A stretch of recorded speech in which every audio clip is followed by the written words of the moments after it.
Cubs beat the Red Sox 2 out of 3 out of the All-Star break. We recap the series and much more.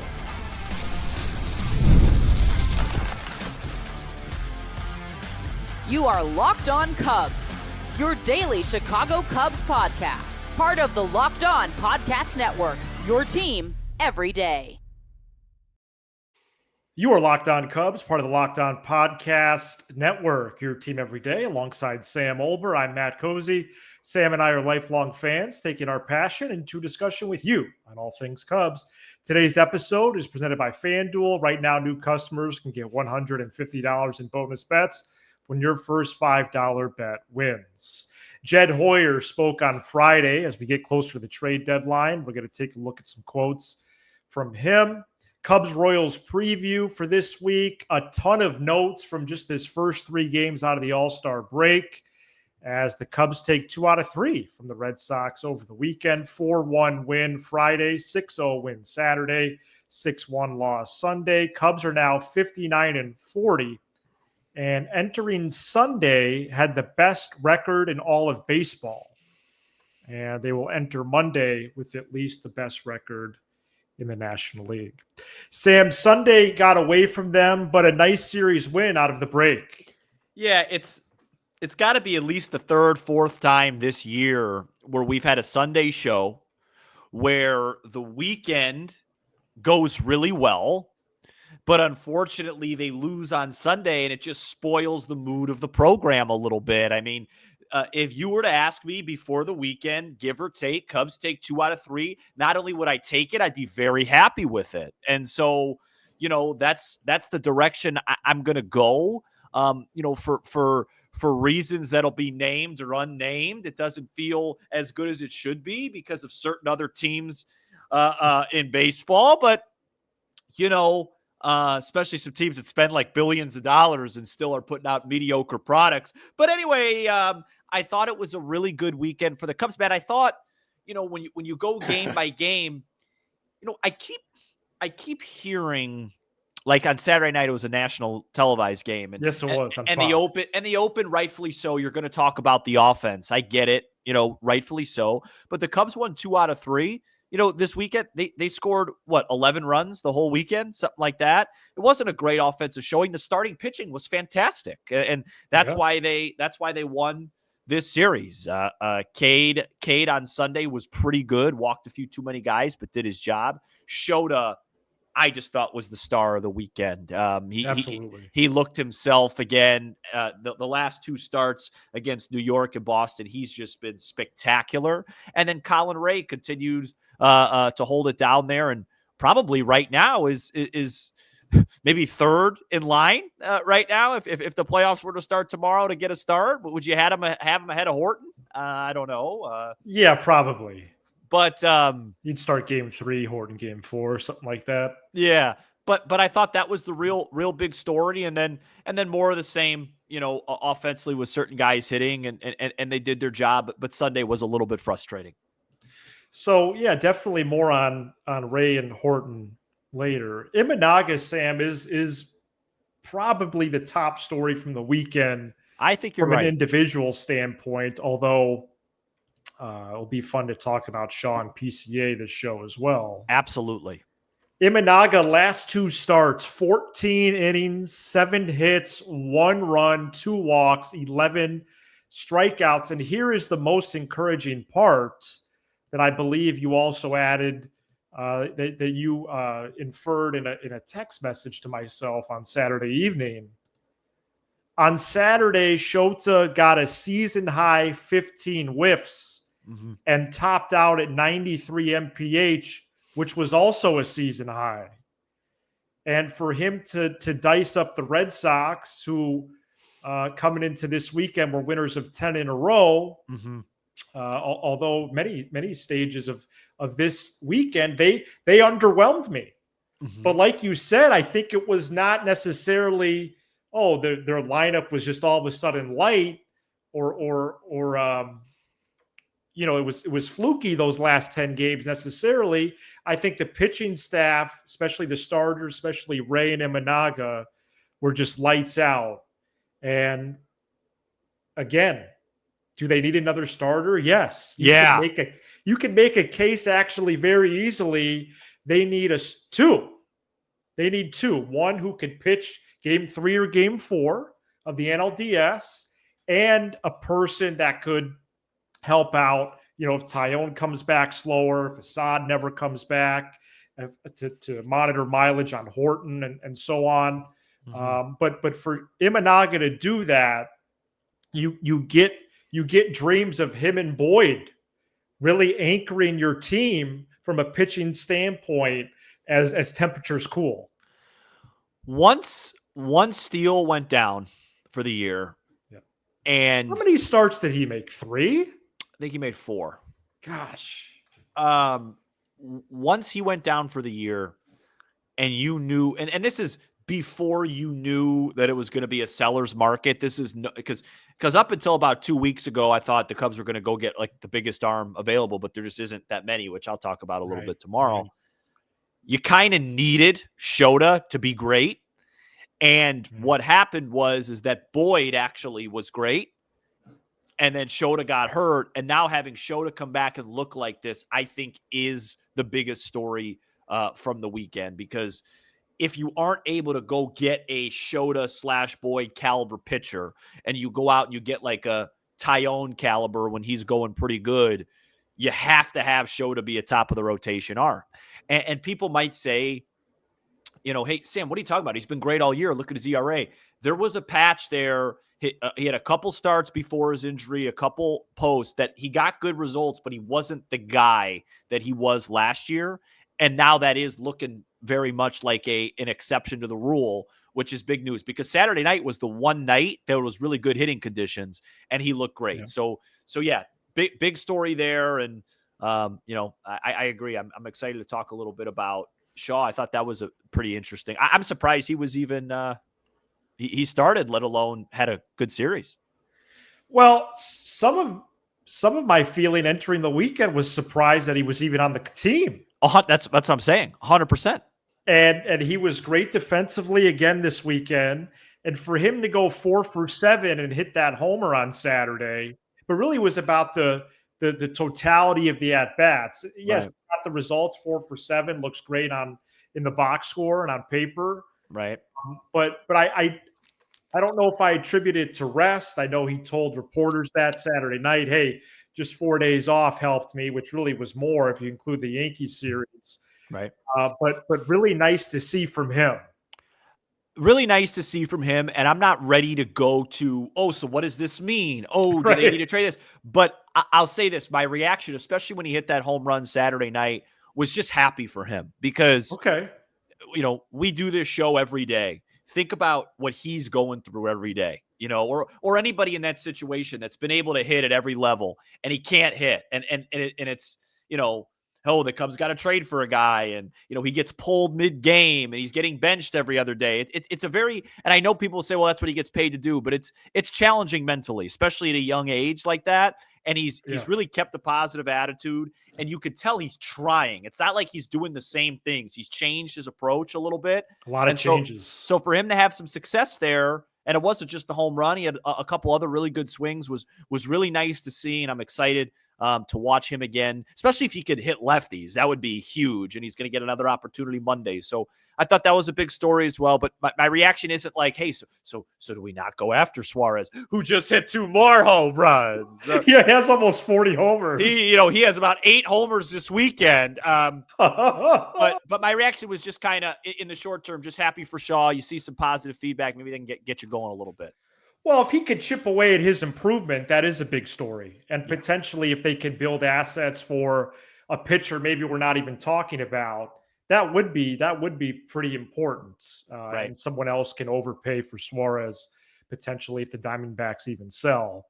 I am curious, Sam, you'll be solo Monday. I'll be solo Tuesday. Yep. To hear your updated thoughts on the trade market. Is there someone you would trade Casey for? Is there someone you really want in the next 10, 11 days for them to acquire via starting pitching acquisition? So a lot on tap for this week. And we're going to keep talking about this series from the weekend right after this. Today's episode is brought to you by Supply House. Get the supplies you need from the site made for the skilled trade, Supply House. Whether you're in plumbing, HVAC, or electrical work, Supply House is the reliable way to order products online. Their easy-to-use website is packed with helpful resources and the latest product info to help you get the job done right. Plus, with the complete inventory of over 200,000 parts from 400 top plus brands, you'll find exactly what you need delivered fast from coast to coast. Need help with an order? Supply House offers expert support and industry-leading service, so you always talk to a real person. And for the trade pros looking for an extra edge, their free Trade Master program offers exclusive perks like a dedicated phone line, free shipping, and discounts on every order. Thousands of skilled pros already taking advantage. Now it's your turn. Join the Trade Master program today at supplyhouse.com/TM. Start ordering plumbing, HVAC, and electrical supplies with just a few clicks of a button. Plus, use promo code SH5 for 5% off your first order. That's supplyhouse.com/TM and use promo code SH5 for 5% off your first order with Supply House. All right, Colin Ray and Kate Horton did a nice job this weekend. We'll get to them in a minute. Sam, I wanted to ask you first about the lineup shuffle playing dividends. The Cubs are 5-2 since changing the lineup. And is that right? No, I think they're 5-1. 5-1. 5-1, Yeah. Namely removing Ian Happ from the leadoff spot. Happ 6 for 18, Horner 7 for 23. I wanted to ask if you like this new look lineup. You know, Bush leads Saturday night with a leadoff homer. Yeah, I do think it's encouraging. 5 out of your last 6. Well, I think it looks really good against righties. I still don't. I still think versus lefties. And granted, Crochet is a phenomenal pitcher. Yes, very good. I don't mean any disrespect to him because he's been amazing. I just don't think Carson Kelly hitting cleanup versus lefties is something that I would love in a postseason game against Jesus Luzardo. Let's just say. Sure. But versus righties, I think this team's really dangerous, and yeah, it makes sense, right? You have your 4 best hitters hit first. Yeah, it does. I thought Ian had a decent weekend. I actually thought his swing looked more authoritative and better righty this weekend than lefty. Just lefty, it just feels a little loopy and slow to me. And you look at the data, it's hard to see because I can't look at the data just recently. It's over the course of the year, but I thought he looked fine. I think that's a good spot for him. I thought Dansby had a pretty good weekend again. He had a couple balls Dansby did Friday that should have left the yard that didn't, and Ian hit one really well to left center on Sunday off Crochet that got crushed down by the wind. So yeah, I thought, I thought it looked good. I mean, there wasn't anything negative that stood out to me offensively, but the fact that they only scored 11 runs, a lot of that's because Saturday was all solo homers. And they just couldn't get the big hit with runners in scoring position. If you want to be really nitpicky, on Sunday, you just wish those fall to Nico, and it's harder for them to fall when he's hitting leadoff, but because he looked really comfortable against Crochet, but overall I'm good with it. Yeah, me too. And I'm going to do more homework this week on possible non-Suarez additions for the Cubs. He might have just hit another one. But I'm hopeful that their lineup against lefties, even internally, can start to solidify, even just by changing up the order a little bit. Miguel Amaya against lefties. What does that look like when he returns and Kelly doesn't have to hit cleanup anymore because he's not even playing that day? So who would hit cleanup though? Who would hit cleanup versus lefties if Kelly's not there? Is it Swanson? Well, it shouldn't be. Right. Who should it be? I think it should be Nico Horner, but I think it should be Bush or PCA. Got it. Yeah, well, PCA is starting to really show some life versus lefties. I think it should be PCA. He should just back clean up the rest of the year. He homered on Saturday versus a lefty, and then 2 doubles versus arguably the nastiest lefty in the business right now, and he doubled twice. I mean, so that's my answer then. I think it should be PCA cleanup, and I think that's the right answer. Couple more weekend things, just real quick. And I know it's unfair. It really is because he didn't play the first 2 games, and Crochet is really good. But Justin Turner's got to start delivering soon, Matt, or there might be some sort of Trey Mancini post-deadline situation. I know. Are you sure he played third base Sunday for the last couple innings? No, I'm not. I don't think they're going to cut him. I don't think they're going to. But I'm just saying, like, he came up, I think, twice with a couple guys on. And it's like, you're just thinking to yourself, this is why you're on the team. I need you to get a base hit to right center field here to justify this. And it just hasn't been enough. You know what I mean? Yes. Yeah. From that point of view, he just, he never really got it going. He hasn't gotten it going the whole year. No, and it's hard. It's hard. And he has a long leash because of the human elements. And it's hard to get it going when you don't play consistently because he's never been just a strict platoon guy. But right. I want him to contribute a little bit. Like, I just thought Sunday was a really good spot for him to say, hey, that's why Justin Turner's on this team. Great pitcher, Garrett Crochet, good bat to ball skills in Turner, find a way to get a clutch hit. And he wasn't particularly close. I did want to give Caleb Thielbar's line since May 5th. Please. He's only allowed 4 runs in 24 2/3, only 4 walks to 24 strikeouts. Well, Caleb Williams is in trouble. Yes, that's funny. Because my dad was over Friday for the game. He mentioned how you said he might be the best Caleb in town. Well, if he ends up the season with an ERA under 2 as the main left-hander in this pen, and this team wins 96 games, and the Bears start out 3-3, I'm just saying. Justin Steele made only a few starts, showed him his 7 weeks. Saad hasn't been around. Tyone is now currently out to mid to late August. For Ray to have a 3.80 ERA in 20 games is stepping up. 100%. That's what stepping up is in sports, what he is doing. And he's only allowed 3 runs his last 3 times out, which is tremendous there. And Cade Horton, only 4 runs, all in the same start, his last 3 outings. So really good to see from them. And do you see at least till the deadline, Horton will be in the rotation? Yeah. I'd like to see them play out the string with him and not worry about mileage till maybe a month from now. Well, I said it on the short yesterday. The story of the Cubs season has really been 3 things. Okay. It's been unsung heroes starting pitching, the main 4+ dudes offensively that have carried the load, and then a bullpen that's been pretty good out of nowhere outside of Sunday.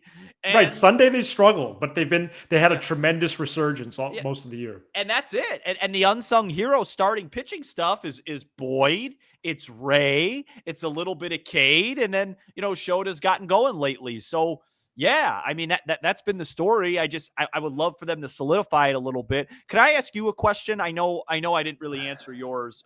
Ray's been awesome. I don't know what else you could say about him. It's exactly what you said. That's what he was here to do, and he's delivered, and he stepped up. Go ahead, please. Where's your confidence level right now?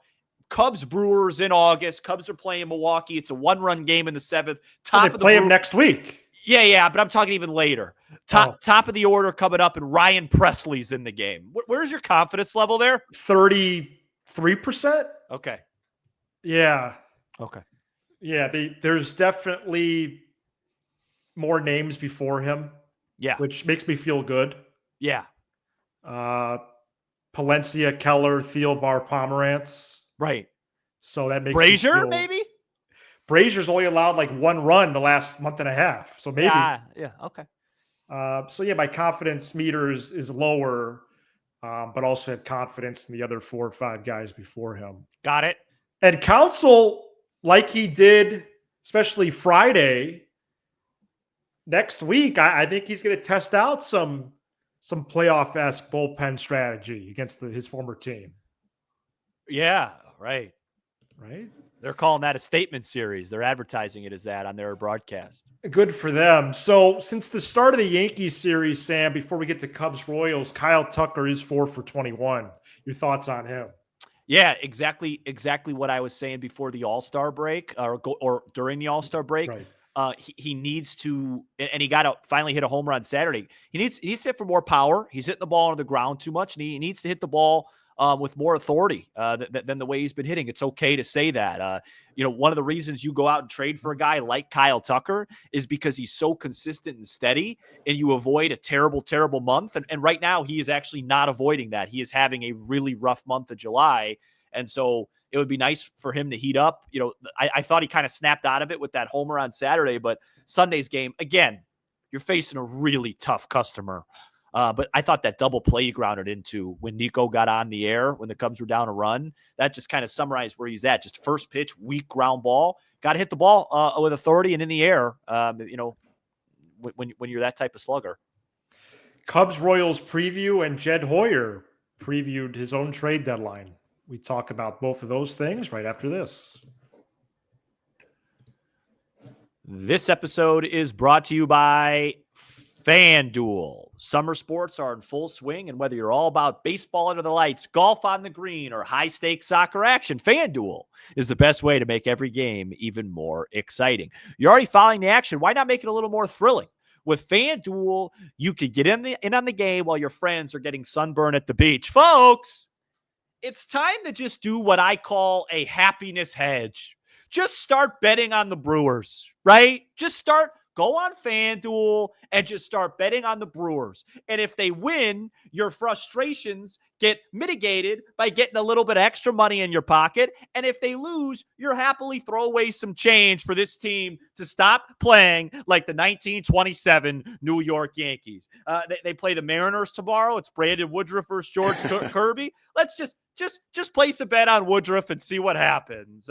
If you're new to FanDuel, new customers can bet just $5 and get $150 in bonus bets if your first bet wins. Open the FanDuel app today or visit FanDuel.com to get started. Cubs-Royals this week. The Royals are 48 and 52. Funny, wasn't it? They lost 2 out of 3 to the Marlins this weekend, but they did salvage the series on Sunday, so that's good if you subscribe to my theory. Yeah. No, you could say it. And let's be honest, it's been a flawed theory this year. Okay. 7:05 the next 2 days, 1:20 Wednesday. TBD and Noah Cameron, Matthew Boyd and TBD, Colin Ray and Seth Lugo. Ben Brown is likely going to start Monday, according to The Athletic. 45-year-old Rich Hill could start Tuesday for KC. Sam, the Cubs got to win this series big time, man. Hey, you know what? We've been doing the show a long time. You could say it. According to Sam's flawed theory, Cleveland came in here. They lost 7 in a row. They left. They lost 10 in a row. But it did kind of hold up with the Red Sox a little bit. Anyway, I don't like the fact the Cubs probably have to face 2 lefties here. Rich Hill. But maybe they can break out of their funk this week. Yeah, I mean, they did a good job against Fried that Saturday, but I got to tell you, Matt, I think it's because he had a blister. Yeah, it was bothering him basically the whole start. The whole game. He just didn't look right. I don't want to take anything away from our club. As the Dodgers take a lead. Oh, you're tracking that? 4-3 lead, bottom 5. Who had a homer? Was it Asturi Ruiz? It was, yeah. Was it really? Yeah. Oh, I just figured. Oh, okay. I just saw him hit like 30 minutes ago. That's what I get for making fun of the fact that he was playing. Okay. Noah Cameron having a fantastic year for the Royals. Yeah, no, really good pitcher. So really good pitcher, having a really good year. If you take away, he had 1 bad start against the Dodgers. I think he had 1 bad start against the Yanks. Every other start has been quite sublime. So it's going to be challenging. And Ben Brown pitching, which you broke that news to me, this morning. Right. That's from The Athletic. How do you feel about that? Hopefully he shoves, but I'm surprised that he's coming up this soon. Well, they don't have anybody else. Well, they would pitch Chris Flexen. Right. So they're going with the larger upside with Brown, who showed flashes, but he's also just been brutal at times. Yeah. So hopefully maybe they win, I can't believe a high scoring contest. I can't believe that was Ruiz. I was literally joking. Yeah. I think it'll be a short leash, right? Like if he comes out of the gates he should only face 18 guys anyway. Yeah, and then you have Flexen ready to be the bulk guy, and then you feel pretty confident Tuesday that Boyd should be able to take you deep in the game. So that should be the game plan. But yeah, man, I got to tell you, and a lot of this is just based on circumstance. I'd love 2 out of 3 would be really nice. But I'd love to start stacking wins, and I'd love to sweep this team. I really would. Wow. They're not very good. They're pretty offensively, minimized, challenged. They're not a very good offensive team. And so, you hold Witt in check. Pasquantino can hit a little bit. They have Caglione, who's gotten off to a really, really slow start. I'd love to take all 3 if possible. Absolutely. Of course. And I think the most winnable game is even if it is going to be against Rich Hill, respect to him for still pitching, but you really feel good about the Tuesday contest with Boyd, who will lead off the Brewers series next week by them keeping him pitching the 5th spot in the rotation out of the Braves. I think the Cubs will put up a big number against Seth Lugo. Really? His peripheral numbers aren't that good. If that's the case, then they're going to win the series, and maybe they will. If they win Monday, maybe they will sweep them. I think Monday's the toughest matchup. It seems that way, doesn't it? Yeah. I agree. Cubs president of baseball ops, Jed Hoyer, spoke with the assembled media on Friday at Wrigley, addressing the state of the team, but mostly fielding questions about the trade deadline, which is next week, folks, on Thursday, the 31st. Wow. I'm starting to hear hints from Jed about, the most obvious path might not be the right one. He also just seems very comfortable. Is this a man who knows he's returning next year? Ken Rosenthal said on the Fox broadcast Saturday, who are the truly impactful players available? And that's something we're going to have to address throughout this week. But my takeaway from Friday from Hoyer was, when asked about trading from the Cubs prospect capital, he said there are no untouchables. Mm-hmm. Now, what needs to be addressed now or later, are there players on the market in which you would deem there's no untouchables? Maybe not. Yep. But I at least like that he said that. The theme that I took away from the weekend from Jed, from Rosenthal, more other people, was just the seller's market, the competition. It's and a lot of people were saying, well, hey, I wish they did more before the season started. And I just go, that's not Jed. That's Tom. Jed wanted Bregman. Exactly. Jed wanted Bregman. They made an offer. They weren't even close. Jed, they came close to trading for Luzardo. They tried. They wanted Tanner Scott. That hasn't gone well, by the way. Good point. So sometimes you wait for the deadline, and this is what you get. And it's frustrating. It's frustrating that this is shaping up to be one of the biggest seller markets I could remember in a year where the Cubs are in a massive clearly buyers, and that's frustrating because the Cubs with glaring needs. Yeah, they are buyers with glaring needs. And so it's going to be challenging. Jed used the word, and you just mentioned it. I want to say over 2-3 times, creative. So what does that mean? Who does he put in a trade? How does that work? Is there anybody from the big league roster that he puts in a trade? Or if you're a team like Arizona that kind of wants to sell but kind of wants to have a Tiger type run, maybe you make a trade for a trade and it's actually a big league guy, but this helps your need and that helps one of theirs. I don't know. But it's going to be fascinating. You and I need to sit down and have a discussion how we're going to be covering that. We're going to have to be monitoring everything that week. It's going to be, you think the offseason rumor mill is hot. Monday through Thursday, not this week, but the following week is going to be, something of the likes that you and I haven't seen before. Wow. Yeah. Monday through Thursday next week is going to be could be a really fun time. I am discouraged by the Diamondbacks play here, basically on the verge of sweeping the Cardinals. Well, the Cardinals look like they're kind of checked out. Yeah. I think the Cardinals are out. They're basically done for the year. Giants aren't playing well. Right. New York not playing well.